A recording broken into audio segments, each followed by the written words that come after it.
CM D K Shivakumar Bengaluru ನಗರ ಪ್ರದಕ್ಷಿಣೆ ಹಾಕ್ತಿದ್ದಾರೆ. ಈಗಾಗಲೇ 430 ಕಿಲೋಮೀಟರ್ಗೂ ಹೆಚ್ಚು ಫುಟ್ಪಾತ್ ಒತ್ತುವರಿ ತೆರವಾಗಿದೆ.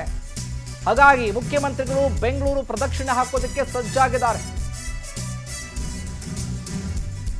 ಜಿಬಿಎ ವ್ಯಾಪ್ತಿಯಲ್ಲಿ ನಡೆಯುತ್ತಿರುವ ಫುಟ್ಪಾತ್ ತೆರವು ಕಾರ್ಯ, ಜುಲೈ 1ರಿಂದ ನಡೆಯುತ್ತಿರುವ ಫುಟ್ಪಾತ್ ಒತ್ತುವರಿ ತೆರವು. ಆದರೆ ಒತ್ತುವರಿ ತೆರವಿಗೆ ಬೀದಿ ಬದಿ ವ್ಯಾಪಾರಿಗಳು ತೀವ್ರ ವಿರೋಧವನ್ನು ವ್ಯಕ್ತಪಡಿಸ್ತಾ ಇದ್ದಾರೆ. ಸಿಎಂ ಡಿ ಕೆ ಶಿವಕುಮಾರ್ಗೆ ಮನವಿ ಪತ್ರ ಸಲ್ಲಿಸಿದ್ದಾರೆ ಒಕ್ಕೂಟ. ಹೀಗಾಗಿ ಇವತ್ತು ಸಿಎಂ ಡಿ ಕೆ ಶಿವಕುಮಾರ್ ಬೆಂಗಳೂರು ನಗರ ಪ್ರದಕ್ಷಿಣೆ ಹಾಕ್ತಾರೆ. ಬೆಳಗ್ಗೆ 11 ಗಂಟೆಗೆ CM D K Shivakumar Bengaluru city rounds ಮಾಡುವ ಸಾಧ್ಯತೆ ಇದೆ.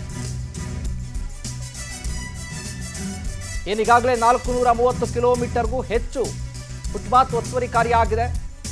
ಅದರಂತೆ ಆಕ್ರೋಶ ವ್ಯಕ್ತವಾಗ್ತದೆ ಸಿಲಿಕಾನ್ ಸಿಟಿಯಲ್ಲಿ ಬೀದಿ ಬದಿ ವ್ಯಾಪಾರಿಗಳು.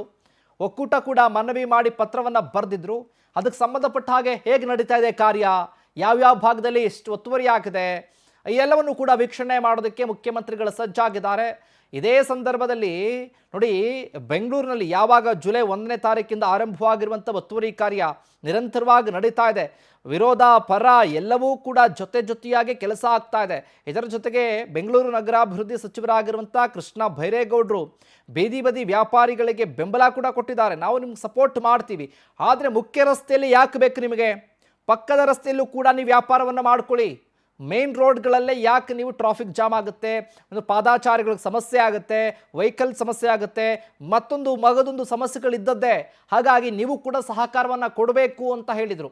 ಆ ಸಹಕಾರದ ಜೊತೆಗೆ ಸರ್ಕಾರಕ್ಕೆ ನಿಮ್ಮ ಬೆಂಬಲ ಬೇಕು ಅಂತ ಕೇಳಿದರು. ಹಾಗಾಗಿ ಡಿ ಕೆ ಶಿವಕುಮಾರ್ ಅವರ ವಿರುದ್ಧ ಈಗ ಬೀದಿ ಬದಿ ವ್ಯಾಪಾರಿಗಳು ಆಕ್ರೋಶವನ್ನು ವ್ಯಕ್ತಪಡಿಸ್ತಾ ಇದ್ದಾರಲ್ಲ, ಹಾಗಾಗಿ ಇವತ್ತು ಸಿಟಿ ರೌಂಡ್ಸನ್ನು ಮಾಡೋದಕ್ಕೆ ಮುಂದಾಗಿದ್ದಾರೆ.